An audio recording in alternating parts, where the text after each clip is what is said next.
খাদ্য সম্বন্ধে দ্বিতীয় দোষের নাম আশ্রয় দোষ। পাশ্চাত্যগণের পক্ষে এটি বোঝা আরো কঠিন। আশ্রয় দোষ অর্থে বুঝিতে হইবে যে ব্যক্তির নিকট হইতে খাদ্য আসিতেছে, তার সংস্পর্শে খাদ্যে যে দোষ জন্মে। এটি হিন্দুদের একটি রহস্যপূর্ণ মতবাদ। ইহার তাৎপর্য এই যে প্রত্যেক ব্যক্তির দেহের চতুর্দিকে এক প্রকার জ্যোতি রহিয়াছে। ওই ব্যক্তি যাহা কিছু স্পর্শ করে তাহাতেই যেন তাহার প্রভাব তাহার মনের, তার চরিত্রে বা ভাবের কিছু অংশ লাগিয়া থাকে। প্রত্যেক ব্যক্তির দেহ হইতে তার শক্তির মতো চরিত্র বৈশিষ্ট্যও যেন বহির্গত হইতেছে, আর ওই ব্যক্তি যাহা কিছু স্পর্শ করে তাহাই তাহা দ্বারা প্রভাবিত হয়। অতএব রন্ধনের সময় কে আমাদের খাদ্য স্পর্শ করল সেদিকে বিশেষ দৃষ্টি রাখিতে হইবে। কোনো দুশ্চরিত্র বা মন্দ ব্যক্তি যেন উহা স্পর্শ না করে।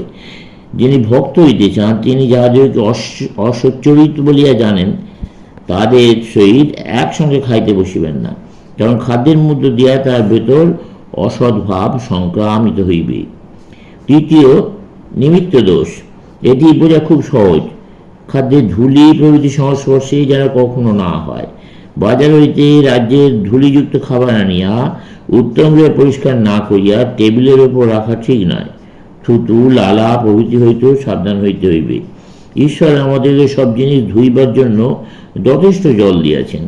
অতএব ঠোঁটে আঙুল ঠেকাইয়া লালা দ্বারা সব জিনিস স্পর্শ করার মতো কদর্য অভ্যাস আর কিছু নাই।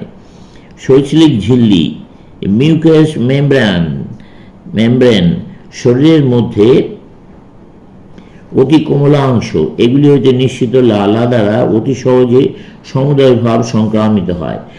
কোনো দ্রব্যে লালা স্পর্শে শুধু দোষাবহ নয়, বিপজ্জনক। তারপর একজন যে জিনিসের আধখানা কামড়াইয়া খাইয়াছে তা খাওয়া উচিত নয়। যথা একজন একটা আপেলের এক কামড় খাইয়া বাকিটা অপরকে খাইতে দেয়, এরূপ করা উচিত নয়। খাদ্য সম্বন্ধে পূর্বোক্ত দোষগুলি বর্জন করিলে খাদ্য শুদ্ধ হয়। আহার শুদ্ধি হইলে মনও শুদ্ধ হয়। মন শুদ্ধ হইলে সেই শুদ্ধ মনে সর্বদা ঈশ্বরের স্মৃতি অব্যাহত থাকে। আহার শুদ্ধৌ সত্যশুদ্ধি, সত্যশুদ্ধৌ ধ্রুবা স্মৃতি। রামানুচার্যের উপনিষদের ওই শ্লোকের এইরূপই ব্যাখ্যা করিয়াছেন। আর একজন ভাষ্যকার শঙ্করাচার্য ওই বাক্যের অন্য প্রকার অর্থ করিয়াছেন।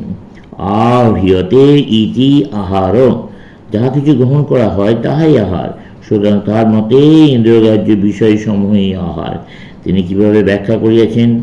আসুদ্ধির প্রকৃত অর্থ ইন্দ্রিয় বিষয়ে আসক্ত না হওয়ার জন্য আমাদের এই দোষগুলি বর্জন করিতে হইবে। প্রথমত, আসক্তিরূপ দোষ ত্যাগ করিতে হইবে। ঈশ্বর ব্যতীত আর কোনো বিষয়ে প্রবল আসক্তি থাকবে না। সব দেখুন, সব কিছু করুন, সব স্পর্শ করুন, কিন্তু আসক্ত হইবেন না। যখনই মানুষের কোনো বিষয়ে তীব্র আসক্তি হয় তখনই সে নিজেকে হারাইয়া ফেলে। নিজের ওপর তাহার কোনো প্রভুত্ব থাকে না, সে দাস হইয়া যায়। যদি কোনো নারী কোনো পুরুষের প্রতি প্রবলভাবে আসক্ত হয় তবে সেই পুরুষের দাসই হইয়া পড়ে। পুরুষও তেমনি নারীর প্রতি আসক্ত হইলে তার দাসবৎ হইয়া যায়। কিন্তু দাস হইবার তো কোনো প্রয়োজন নাই। একজনের দাস হওয়া অপেক্ষা এই জগতে অনেক বড় বড় কাজ আছে। সকলকেই ভালোবাসুন, সকলেরই কল্যাণ সাধন করুন, কিন্তু কারো দাস হইবেন না। প্রথমত উহা তো আমাদেরকে অধঃপতিত করিয়া দেয়। দ্বিতীয়ত উহা তো অপরের প্রতি ব্যবহারে আমাদেরকে ঘোর স্বার্থপর করিয়া তোলে। এই দুর্বলতার দরুন আমরা যাহাদেরকে ভালোবাসি তাদের ভালো করিবার জন্য অপরের অনিষ্ট সাধন করিতে চাই। জগতে যত কিছু অন্যায় কার্য অনুষ্ঠিত হয় তার অধিকাংশ প্রকৃতপক্ষে ব্যক্তিবিশেষের প্রতি আসক্তিবশত ঘটিয়া থাকে। অতএব এইরূপ সমুদায় আসক্তি ত্যাগ করিতে হইবে। কেবল সৎকর্মে আসক্তি রাখিতে হইবে এবং সকলকেই ভালোবাসিতে হইবে। দ্বিতীয়ত, কোনো ইন্দ্রিয় বিষয় লইয়া যেন আমাদের দেশ উৎপন্ন না হয়। ঈর্ষা বা দেশ সমুদায় অনিষ্টের মূল, আর উহা জয় করা বড়ই কঠিন। তৃতীয়ত, মোহ। আমরা সর্বদা এক বস্তুতে অন্য বস্তুতে বলিয়া ভ্রম করিতেছি ও তদনুসারে কার্য করিতেছি, আর তার ফল এই হইতেছে যে আমরা নিজের দুঃখ কষ্ট নিজেরাই সৃষ্টি করিতেছি। আমরা মন্দকে ভালো বলিয়া গ্রহণ করিতেছি। যা কিছু ক্ষণকালের জন্য আমাদের স্নায়ুমণ্ডলকে উত্তেজিত করে তাকে সর্বোত্তম বস্তু মনে করিয়া তৎক্ষণাৎ তা লইয়া মাতিয়া যাইতেছি। কিছু পরেই দেখিলাম তাহাতে একটা খুব আঘাত পাইয়াছি, কিন্তু তখন আর ফিরিবার পথ নাই। প্রতিদিনই আমরা এই ভ্রমে পড়িতেছি এবং অনেক সময় সারা জীবনটাই আমরা ওই ভুল লইয়া থাকি। শঙ্করাচার্যের মতে এই পূর্বোক্ত রাগ দেশ মোহরূপ ত্রিবিধ দোষ বর্জিত হইয়া ইন্দ্রিয় বিষয় সমূহ গ্রহণ করাকেই আহার শুদ্ধি বলে। এই আহার শুদ্ধি হইলে সত্য শুদ্ধি হয়, অর্থাৎ তখন মন ইন্দ্রিয় বিষয় সমূহ গ্রহণ করিয়া রাগ দেশ মোহ বর্জিত হইয়া চিন্তা করিতে পারে। এই রূপে সত্যশুদ্ধি হইলে সেই শুদ্ধ মনে সর্বদা ঈশ্বরের স্মরণ মনন চলিতে থাকে। স্বভাবতই আপনারা সকলে বলিবেন যে শঙ্করাচার্যকৃত এই ব্যাখ্যাই উৎকৃষ্ট। তা হইলেও বলিতেছি, রামানুজকৃত ব্যাখ্যাটি অবহেলা করলে চলবে না। স্থূল খাদ্য শুদ্ধ হইলে বাকিগুলিও শুদ্ধ হইবে। যা অতি সত্য কথা যে মনই সকলের মূল। কিন্তু আমাদের মধ্যে খুব অল্প লোকই আছেন যারা ইন্দ্রিয়ের দ্বারা বদ্ধ নন। জড় পদার্থের শক্তি দ্বারা আমরা সকলেই চালিত হই, এবং যতদিন আমরা এইভাবে চালিত হইব ততদিন আমাদেরকে জড়ের সাহায্য লইতেই হইবে। তারপর যখন আমরা যথেষ্ট শক্তি অর্জন করিব তখন যাহা খুশি পানাহার করিতে পারি।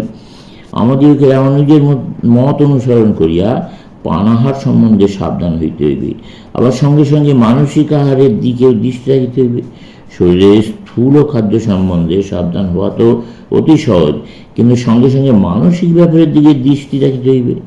তাহলে আমাদের আত্মচেতনা ক্রমশ সবল হইতে থাকিবে এবং শরীর চেতনার দাবি ক্রমশ কমিয়া যাইবে। তখন আর কোনো খাদ্যই আমাদের কিছু অনিষ্ট করিতে পারিবে না। সকলেই এক লাফে উচ্চতম আদর্শ ধরিতে চায়, কিন্তু লাফাইয়া ঝাঁপাইয়া তো কিছু হইবে না। তাদের পড়িয়া গিয়া শেষ পর্যন্ত পা খোঁড়া হইয়া যাইবে। আমরা এই জগতে বদ্ধ অবস্থায় রইয়াছি, আমাদেরকে ধীরে ধীরে শিকল ভাঙিতে হইবে। রামানুজের মতে এই বিবেক অর্থাৎ খাদ্যাখাদ্য বিচারই ভক্তির প্রথম সাধন। চলবে।